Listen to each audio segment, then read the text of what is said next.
তুমি এটা কি পিঠে বানাচ্ছো গো? আমি এক ধরনের সুজির নতুন ধরনের ভাপা পিঠে বানাচ্ছি। অঘ্রাণ মাস তো পড়ে গেল, সবাই বাড়িতে বাড়িতে পিঠে হচ্ছে, আমারও ইচ্ছে হলো একটু পিঠে করি। দেখো আমি কিরম ভাবে বানাচ্ছি, পরের বারে কিন্তু তোমাকেই বানিয়ে খাওয়াতে হবে। ভালোভাবে দেখে নাও আমি কিভাবে বানাচ্ছি।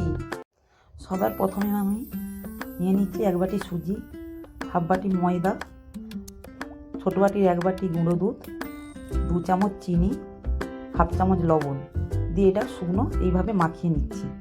এবার আমি অল্প অল্প জল দিয়ে এটাকে এইভাবে মাখিয়ে নেব। মাখিয়ে 10 মিনিটের জন্য রেখে দেব। 10 মিনিট পরে চাপা খুলে আবার একটু ফেটে নেব। একটা বাটিতে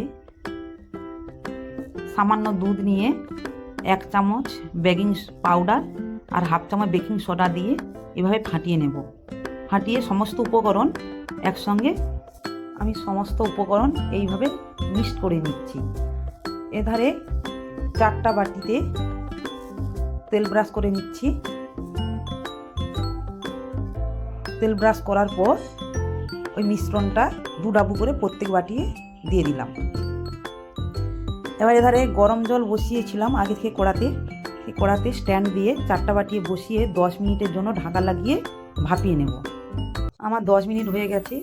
পিঠেগুলো কি সুন্দর হয়েছে দেখো, কি সুন্দর ফুলে গেছে। এবার ছুরির সাহায্যে একটা একটা করে 4 সাইড ছাড়িয়ে আমি একটা পাত্রে একটা একটা করে নিয়ে নিচ্ছি। এধারে কড়াইতে চিনির ক্যারামেল তৈরি করে নিচ্ছি। ক্যারামেল হয়ে গেছে। এবার আমি আগে থেকে দুধটা গরম করে রেখেছিলাম তার মধ্যে দিয়ে দিলাম। তার মধ্যে এবার এলাচ গুঁড়ো সামান্য দিয়ে দিলাম, দিয়ে একটা একটা করে পিঠে দিয়ে দিচ্ছি।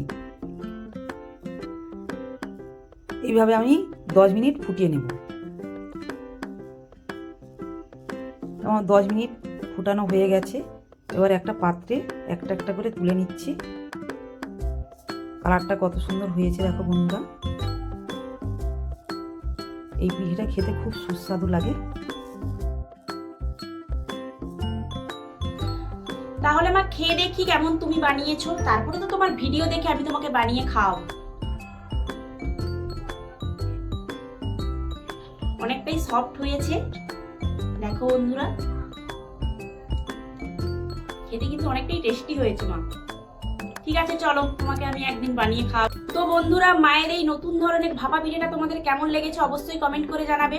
ভালো লাগলে একটা লাইক করবে আর বন্ধুদের সাথে শেয়ার করবে, এটুকু অনুরোধ রইলো। তো আবার আসছি নেক্সট ভিডিও নিয়ে, ততক্ষণ ভালো থাকবে, সুস্থ থাকবে। চলো টাটা।